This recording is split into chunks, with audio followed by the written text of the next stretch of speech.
Welcome to Glass Half Full with Leslie Krongold. She shares her stories, experiences, and knowledge of living and coping with a chronic health condition. Learn about tools and resources and hear inspirational interviews that help you to live a life filled with quality and dignity. With 2 decades of support group leadership, Leslie's ready to help you make lemonade out of life's lemons. Are you ready? Hello! It's officially summer. How did you celebrate the solstice, the longest day of the year? I had a jam-packed day with online dancing and an online yoga workshop. I am loving all of these amazing opportunities to dance, to do strength training, to listen to dynamic speakers, to have happy hours. There's no way I could do all of this pre-pandemic. If I had an outing planned, I would need to conserve my energy before the outing and then rest when I returned home. Just saying, sheltering in place has had its silver lining for me. Today's episode features 2 people from my newly formed pandemic community. One of my primary coping mechanisms has been the online exercise classes I'm participating in. And the majority of these are through the organization BORP, B-O-R-P. BORP is an acronym for Bay Area Outreach and Recreation Program. The organization was started in 1976 by people with disabilities to create access to outdoor sports and recreation activities. Over the years, BORP has grown to include all types of programs serving children and adults through the San Francisco Bay Area. Both of the women interviewed for this podcast episode have been affiliated with BORP for several years.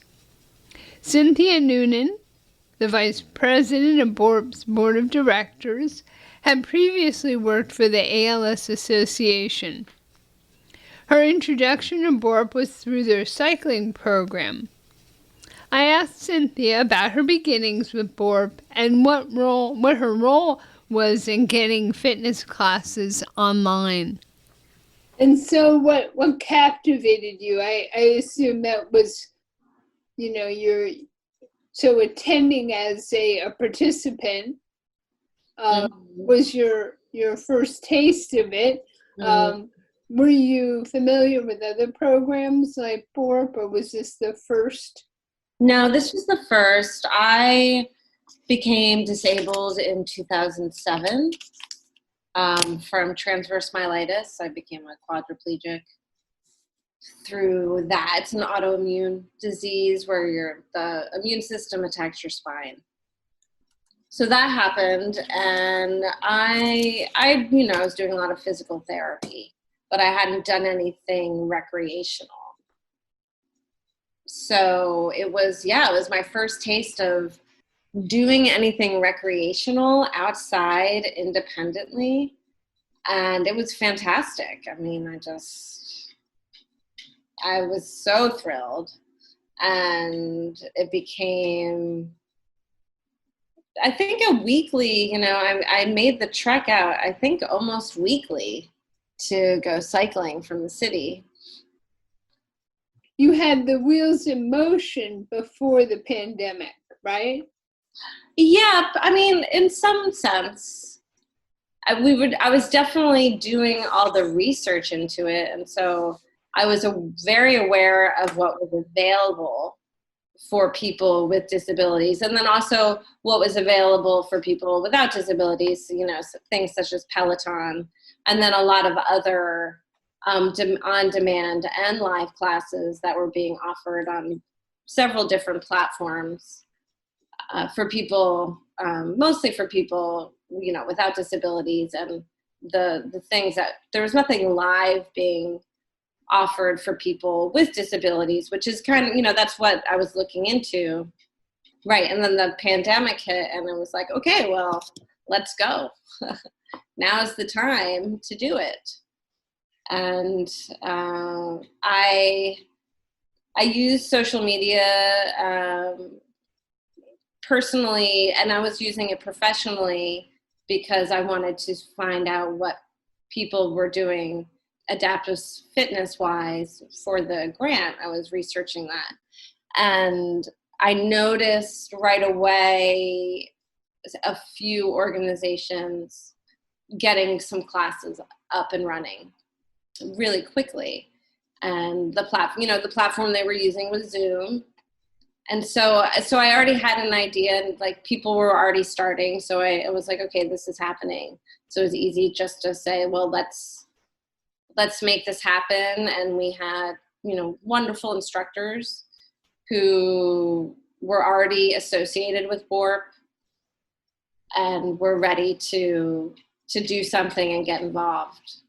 And it, so all those pieces, really lined up. And so what were the expectations, and, have you achieved them? Like, did you as an organization set some goals? And what can we look forward to? I mean, I certainly hope this will go beyond the pandemic. Well, the initial expectation was to really, there were no set expectations. I'll say that.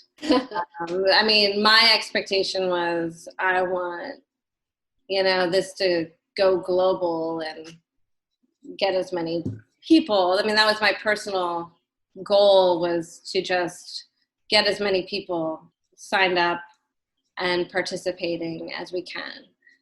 But there was no clear expectation initially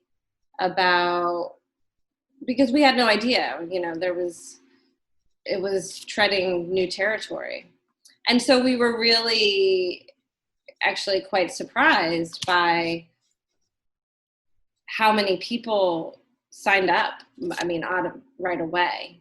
We had in the first class, I think it was Tina's class, the Rumba with Tina, and we had, I think, about 13 or 14, and I was like, okay, that's good.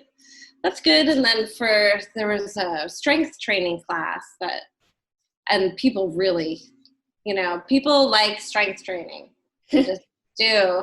And so right away, I think we had like 25 people sign up for that. And I was just like, whoa. And that seemed like a really good number. And it was. All the board members were really impressed, and having that number of people, which if you juxtapose that to how many people we would serve in a classroom, that was quadruple the amount of people we would serve in one class. Right. So if you look at the outreach component of it, we were already serving way more people than we could have in just a classroom setting.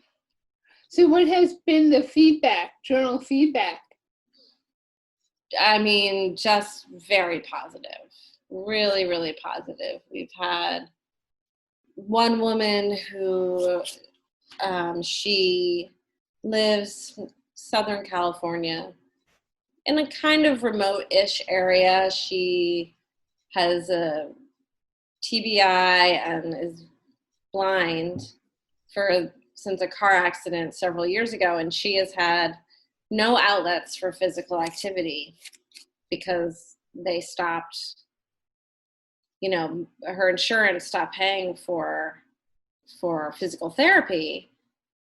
And so then she discovered the program about a month or so ago, and she's been going to almost every class, and she says she just feels, she just gushes about how much better she feels being a part of the community, and then also moving. She didn't think that she'd be able to really move in that way, and she loves it. It's been very heartwarming and gratifying knowing that these classes are reaching people that would otherwise not have anything, and it's giving them a real sense of hope. My personal goal, and I think, the goal for BORP as well, is to grow it as much as possible and to really make it as best as we, as professional and as wide reaching as we can. So that, in an effort to just serve as many people as we can. And I especially think as things open up and less organizations are offering classes online, it's going to be more important than ever to have these classes, because I think there are a lot of people who don't have access to transportation, or there's a host of reasons to not be able to attend a class. And it's really about having the equal opportunity that, allows everyone to be able to exercise from home in a way that they want to. Cynthia mentioned Tina, one of the BORP instructors who has transitioned from the in-person fitness studio to the virtual fitness studio. On Saturdays at 11 a.m. Pacific, I kick off my weekend shaking my booty at Rumba with Tina. So tell me about your involvement with BORP. So I got involved with BORP when I was about 12 years old. I lived in the Mission District in San Francisco, and my parents were looking for something for me to do and keep active. So I was in the Girl Scouts, to keep me somewhat active, and then I had a lot of energy. So they wanted me to do something, sport related. So this was the only thing out. They were having a big, it was a sport event over in Cupertino. And that's where I met Tim Orr and Bonnie. And they told me about BORP, and I started with wheelchair basketball, and we did track just to keep in shape for basketball. And we did all the summer camps during the summer. Had a blast, loved it. And it was, the beginning of my formation of strength, of confidence, teamwork, learning how to win and lose. Difficult challenges. Learning to carry your own luggage. My parents always carried my luggage. So I remember the coach is like, "Oh no, princess, you're carrying your own stuff." I'm like, "What do you mean? How am I going to do that?" So what BORP has done for me, that was just the formation of the adult that I would become. I was in cycling, and I've done some fundraising for the basketball and the power soccer. I've not done anything with the fitness ever, until a year ago when I saw Jean P being advertised, and I said, his class looks like fun. I think I'll join. And I was going through a real traumatic experience in my life, and I needed something. And I had this conversation with Bonnie. I said, BORP has always made me feel better. No matter what I'm going through in life, it's been my go-to medicine for healing. That's how I got into cycling. I came back as an adult, going through some, challenges in my life, and started cycling and fell in love with it and met some great people through it. Never did I think this fitness center would turn into me becoming an instructor. Never. In my wildest dream did I imagine here I am, almost 50, and teaching a class. That was just wild. But it started off with Jean P. I went to his class, fell in love with him, the music, the energy, and getting to see old friends and exercising and feeling good about yourself again. It was just, you know what? Wow, how do you get to teach? And I asked Ariel, who was the director of Fitness Center Studio at the time, and she said, well, have you ever taught? And I said, yeah, I used to have a dance team. Ah, And yeah, I had a dance team. We were called the Dynamics, uh-huh. and it was very small, but we would get paid for gigs here and there. I mean, wild. So tell me how you decided Rumba, why you chose that genre of music to identify with. Yes. Actually, the title I just liked. It came to me. Ariel asked me to, what would you like to call your class? And I said, well, I love Zumba, but I know that you have to be licensed to use that name. So, and it takes some time to get licensed. So, why not use Roomba? Now, Roomba is a term that I'm familiar with. I am bilingual, so fluent in Spanish and listen to a lot of Spanish music. And Roomba means like movement. You're moving. So I liked the title Roomba, and I wanted my name on it because um, people could identify, let's Roomba with Tina. So that's how it just came to me. You know what? Roomba sounds like Zumba. So, yeah. But What's been one of the biggest differences in transitioning from the in-person teaching to the online? well, I absolutely love how many states can join in. So I love the nationwide experience of everybody coming together 1 day a week from all over the nation. Mm-hmm. And, I mean, even can be over the co other countries. I mean, the only one that's joined in from another country has been my sister. And she said, it's challenging because the website has everything in English. So I Mm-hmm. had to use my translator to be able to just register. But she says it can be done. Mm-hmm. It's just a lot of people don't want to go through it. So I would love more international to join in, but I absolutely love being able to have other states join in to our, BORP class. What I miss the most is the human contact. I miss being able to give a hug as everybody comes in. I miss being able to give a hug as everybody leaves.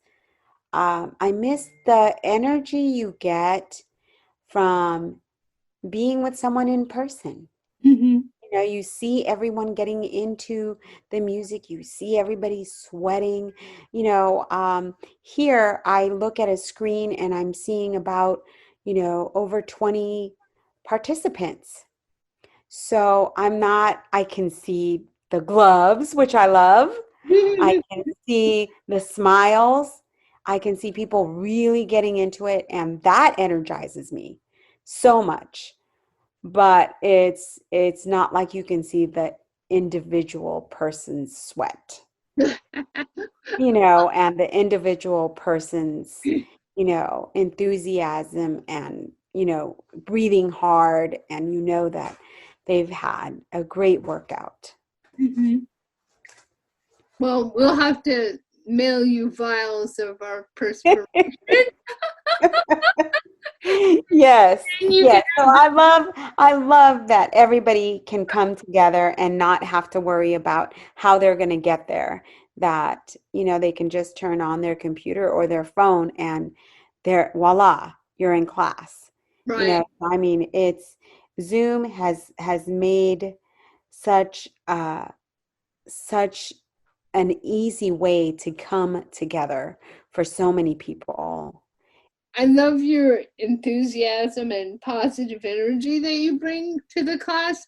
And I was wondering, were you always like this as a kid? Is it kind of like hardwired, or did it evolve based on, life experience? And I actually thought you were younger than you are. I'm 48. Yeah, I'm 48. I mean, I'm older than you. I'm still older than you. But I thought you were in your early 30s, Oh, you're so sweet. Thank you.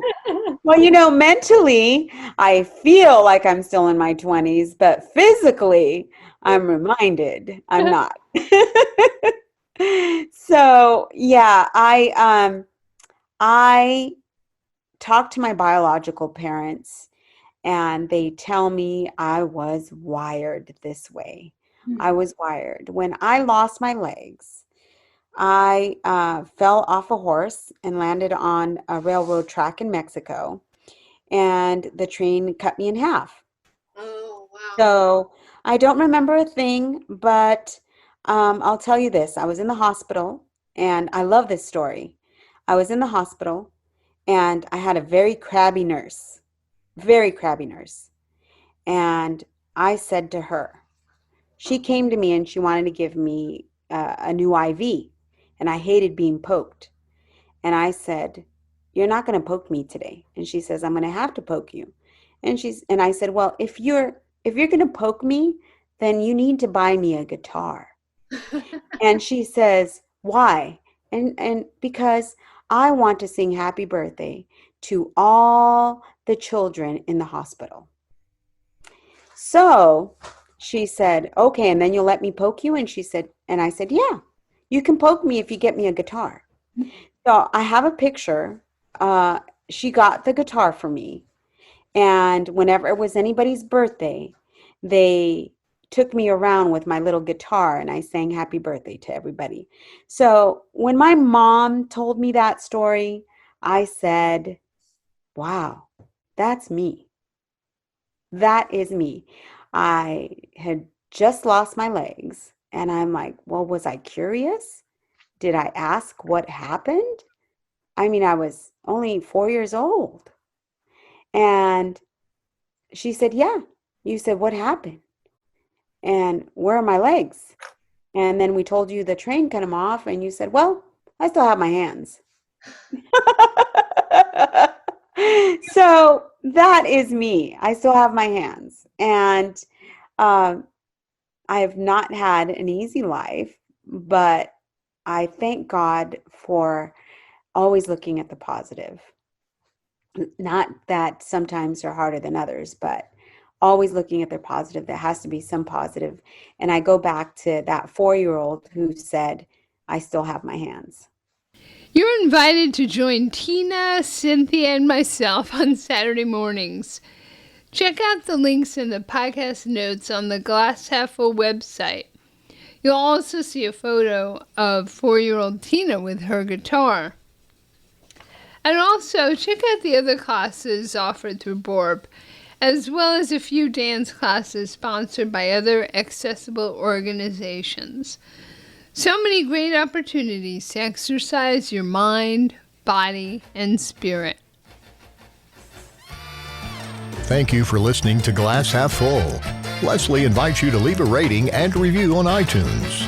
This helps spread the word to others dealing with chronic health issues. For show notes, updates, and more, visit the website glasshalffull.online.